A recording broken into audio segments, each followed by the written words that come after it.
spiritual wisdom or insight that you receive, no amount of proximity to the guru or being touched on the head by some master, like none of that will take away the indwelling divinity within. That divine self that we fundamentally are, it requires no effort. Hey, welcome to the channel. If you're new around here, my name's David and I'm a veteran. I was a Special Forces sniper and now I'm the founder and director of Kailash Ashram, a traditional meditation and yoga retreat center. On this channel, we love to share the yogic teachings and wisdom that are the heartbeat of our ashram. Tonight's sharing comes from our weekly live, which is free and open for everyone. There's a Zoom link in the description. There's also some links to the meditation that we share from our ashram to get you started. Oh, and if this content is your jam, please be sure to whack that like and also consider subscribing if you'd like to hear from more of us. Started. Om Guru Brahma Guru Vishnu Guru Devo Maheshwaraha Guru Sakshat Para Brahma Tasmai Shri Gurave Namaha Tasmai Shri Gurave Namaha Tasmai Shri Gurave Namaha. Well, peace be to your souls. How's everyone going? Good to see you. Julie, Craig, Bev, Rajni.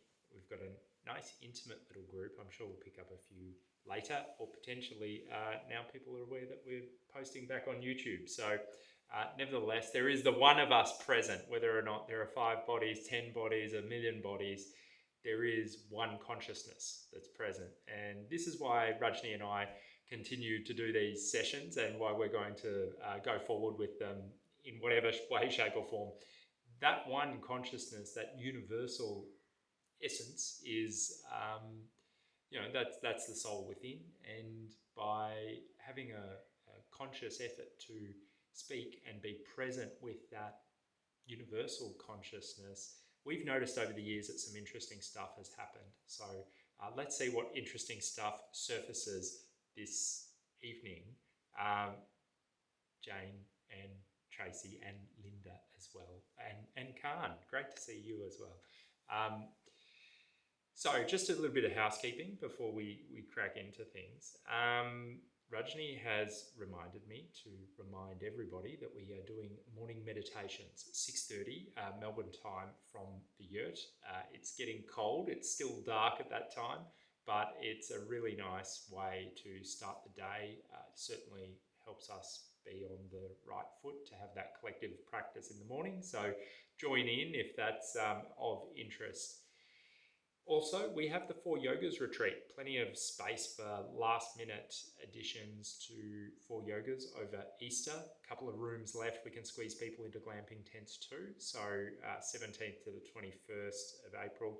And that'll be a little bit more of a relaxed atmosphere compared to the Soul Retreat, not such an intense pressure cooker, but we'll see. We say that this place is an ashram, who knows what comes up. It'll be what it'll be. It's been in the making for about 3 years, I think, this retreat. So we'll really enjoy having the opportunity to take many of our past retreat students to a layer of depth with the practice that is a step towards maturity in the spiritual and the yogic practices, and a little bit of knowledge as well to help you understand how to implement the 4 Yogas into your daily life.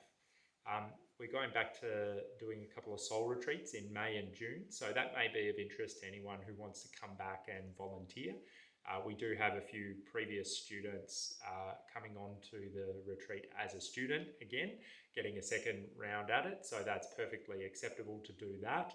But you'll also get so much if you come back as a volunteer, as well as giving Rajni and I a little bit of a chop out and a much needed hand.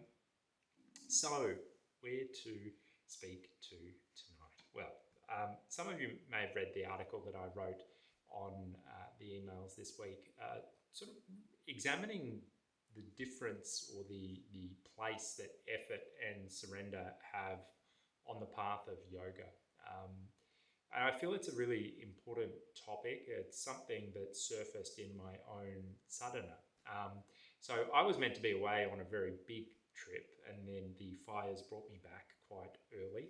So that unexpected coming back to Australia, was obviously most needed because of the bushfire situation and being there for the family. But on the tail end of my trip, I was actually meant to go directly to Vietnam to study with Sundernath and Emma. So they're the head teachers of the Shadow Yoga School. Actually, it was Emma running a retreat in Vietnam.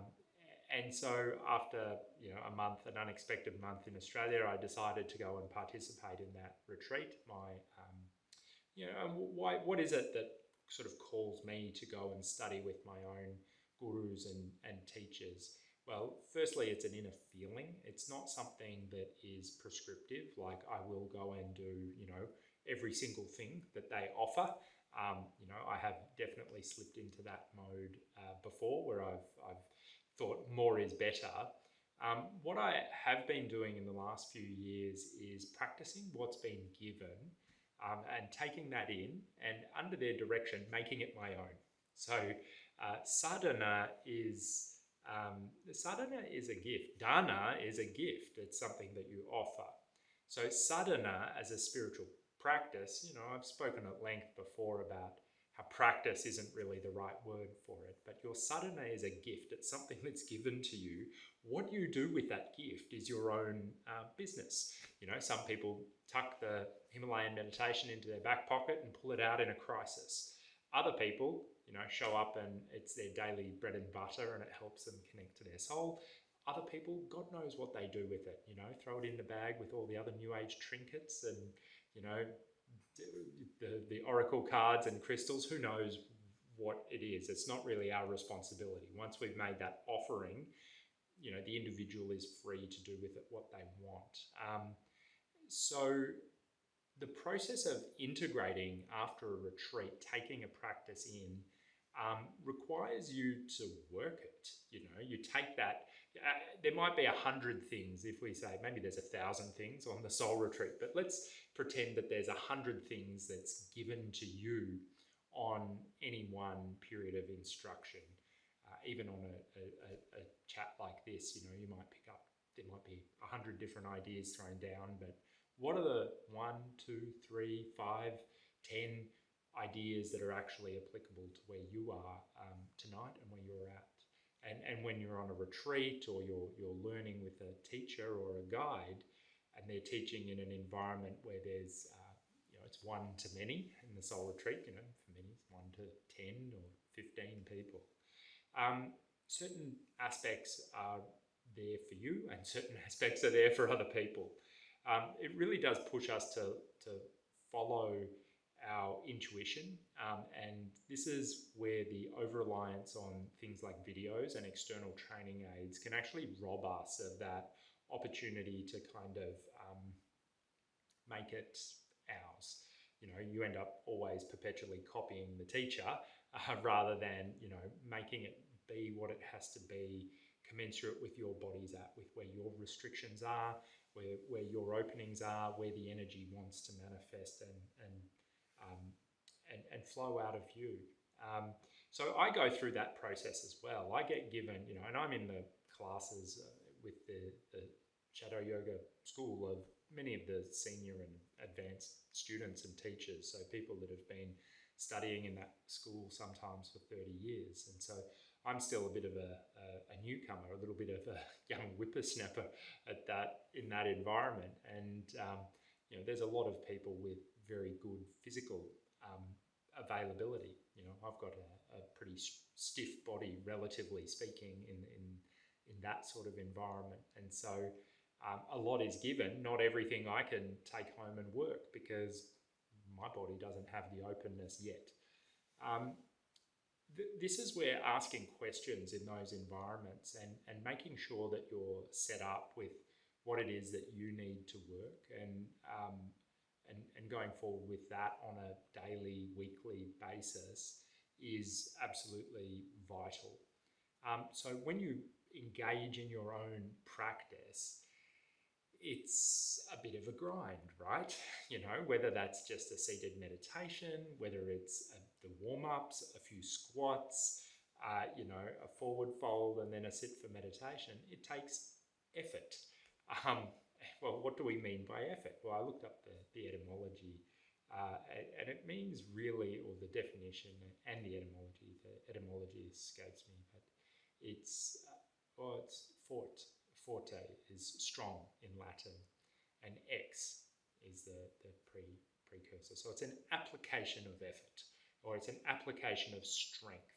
So, there's a strong, or strength is required in order to apply effort. So if we're weak and potentially we've reached out to the practices of meditation and yoga in a time where we haven't been doing so well and we want to be free from our suffering, we need to become strong.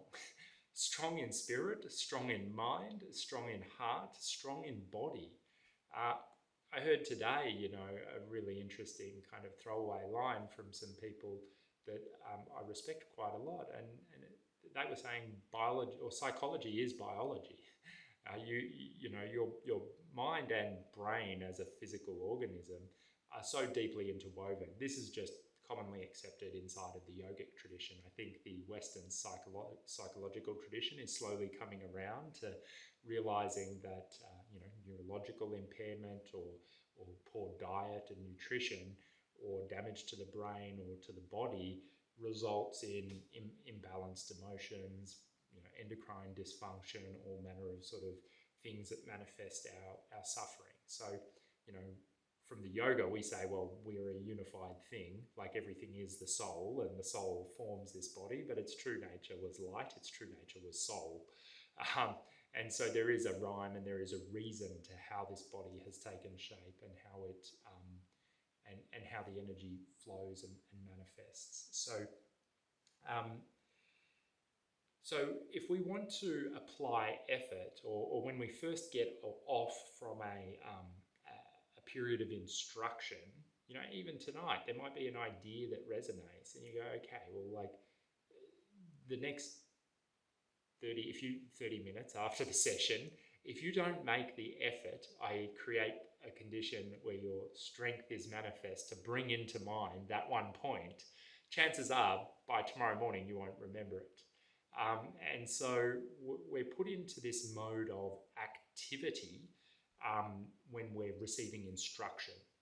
And certainly my own Hatha yoga practice, after receiving a huge amount of instruction from Emma and Sundernath. So I had, 7 days of retreat in Vietnam, and there was 4 hours of instruction every day and not much else to do. So, it's close to 7 times 4, it's nearly 30 hours of actual instruction, of either being, spoken to or guided through physical and energetic practices.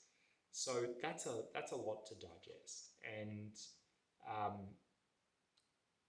then to make things even more interesting, I got back from the retreat in Vietnam, and I went and studied in Adelaide with Sundernath only like 3 days after that. So, and that was again another 5-day course with sort of 4 hours of instruction per day. So, another 20 hours of fuel onto the fire. And so right now, that means that I'm in a period where I'm integrating and making on my own what has been given.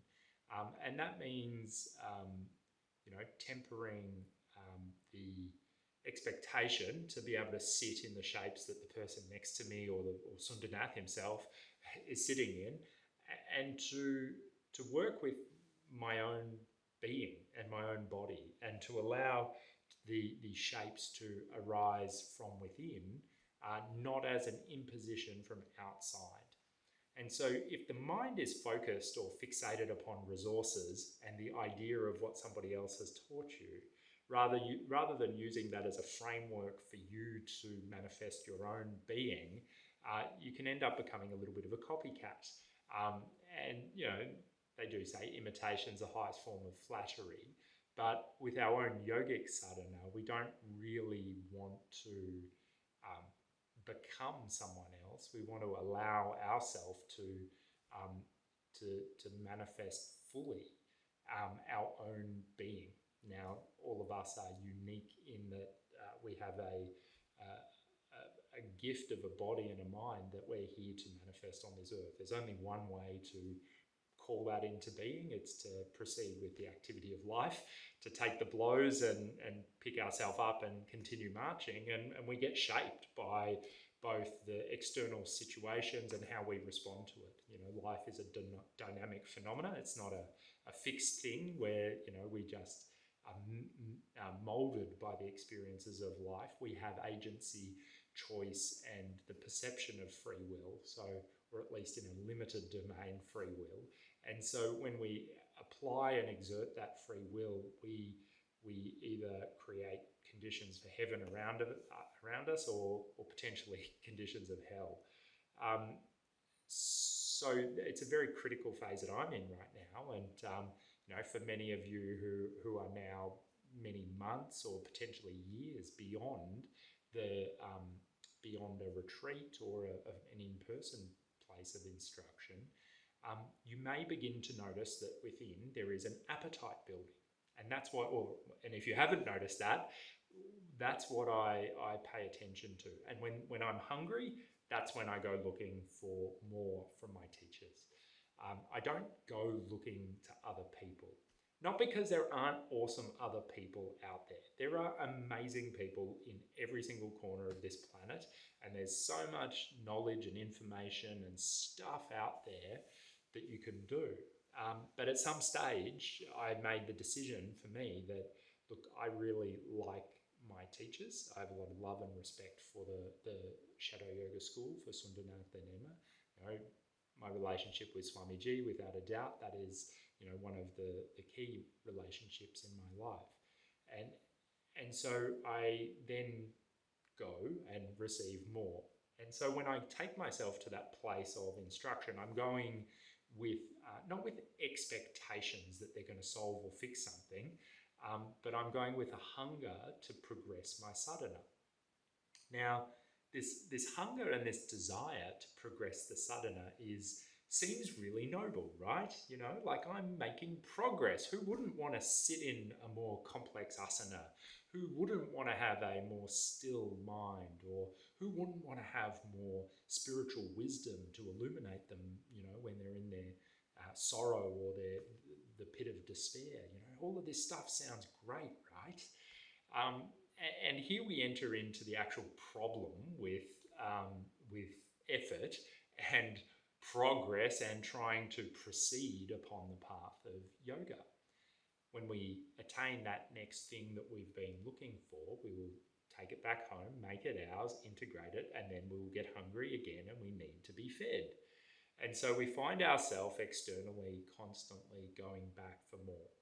Now, there is nothing wrong with this. In fact, it is an absolutely essential part of the journey of self-cultivation and yoga and life. We are a creature that needs to eat. You know, like, doesn't matter if we have the most nourishing, satiating meal ever. In 5 hours' time, we'll be looking or you know, opening the fridge up and looking for the leftovers or for what's next. We are creatures that in the sense of the body, need consumption.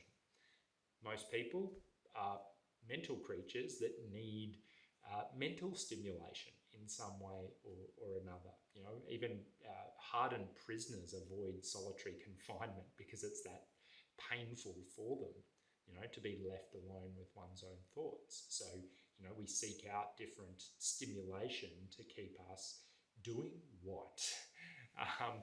And this is where we can begin to see that, well, what does all of this activity do? What happens if we overdo the external activity, if we overdo information, if we overdo aspiring for spiritual wisdom or you know, spiritual practices? We keep the mind and the body constantly engaged, and that can cloud us from our true nature. So the very thing that we've set out to use to liberate us from our suffering ends up keeping us bound to the suffering. So they often refer to this as the golden handcuffs. Like they're gold, but they're still handcuffs. Like in the past, you were shackled to your vices, like getting drunk every night and watching all manner of stuff, as I used to do. And then, like the new habit is getting addicted to needing teachings and mental stimulation and spiritual stimulation. And so, we make a shift to more wholesome traps, but they're still traps. Now, does that mean that we should just not do this or not do any spiritual practice because they too are a trap ultimately? No, that's the wrong answer. The side effect of alcohol and a vice-filled life was more suffering for me. The side effect of the progress with the yoga is less suffering. And so it cleanses one's mind, it cleanses the body. For what? Well, it's preparatory work. For what though? What's the ultimate destination? Well, we kind of start at the top. We don't use those paths to arrive somewhere. We acknowledge that there's something within us that needs no striving, that needs no walking towards, that needs no effort. That is the soul, that is what you are, that is what you have always been, that is what you always will be. No amount of effort, no amount of sadhana, no amount of spiritual wisdom or insight that you receive, no amount of proximity to the guru or being touched on the head by some master, like none of that will take away the indwelling divinity within. That divine self that we fundamentally are, it requires no effort. And so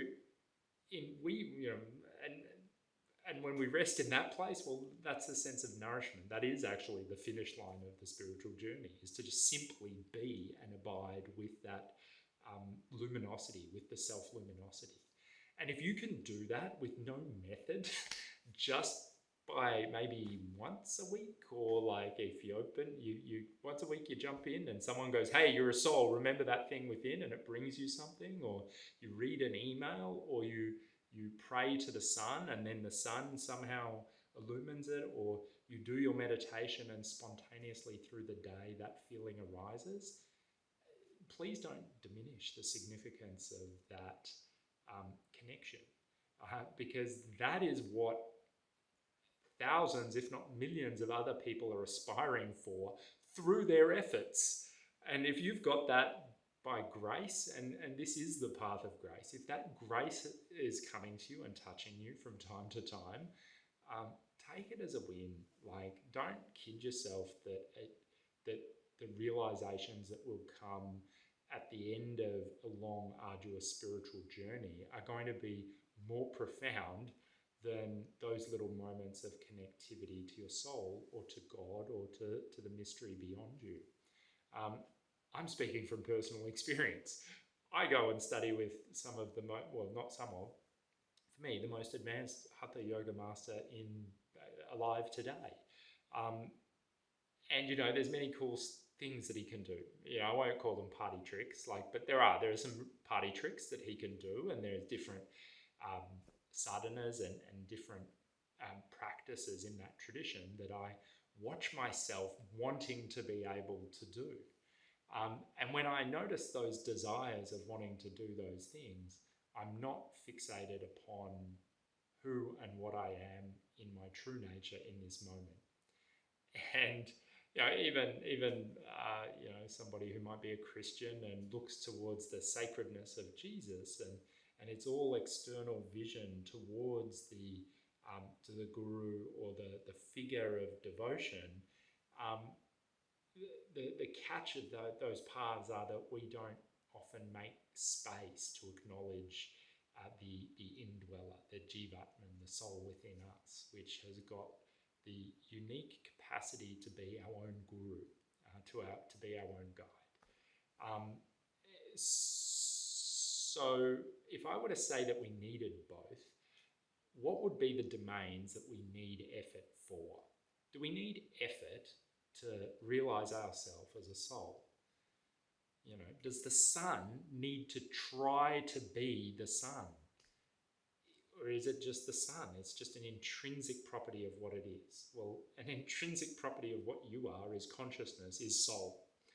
So effort is not required to know yourself as a soul. Surrender is required. Letting go of effort is the only thing that's required to know yourself as a soul. Maybe the occasional reflection or someone pointing it out to you at some stage in your journey. But many people have attained that just simply by sitting down and asking themselves, who am I? Like, what am I beyond this? So what does that leave the domain? If we're saying soul is a journey of surrender, well, what does that leave us being able to make effort with? Mind and body. And we know that those are one, and we know that the soul gave rise to the mind and body, but we also know what happens when the body is polluted and contaminated and unhealthy. You know, what's it like after a big binge on intoxicants and kebabs at 3 in the morning or 4 in the morning, whatever I used to eat when I was out partying? You wake up, your mind's not in a great place. You know, what are you reaching for in the morning? Hair of the dog, potentially, or you're reaching for something else to, you know, knock the pain off, some Panadol or whatever else. You know, in the army, we used to cannulate each other and put IV fluids in just to make sure that we'd flush the system out. Best hangover cure there is. But, you know, that isn't the consequence of the pollution that we put into body and mind exacerbates and amplifies our suffering.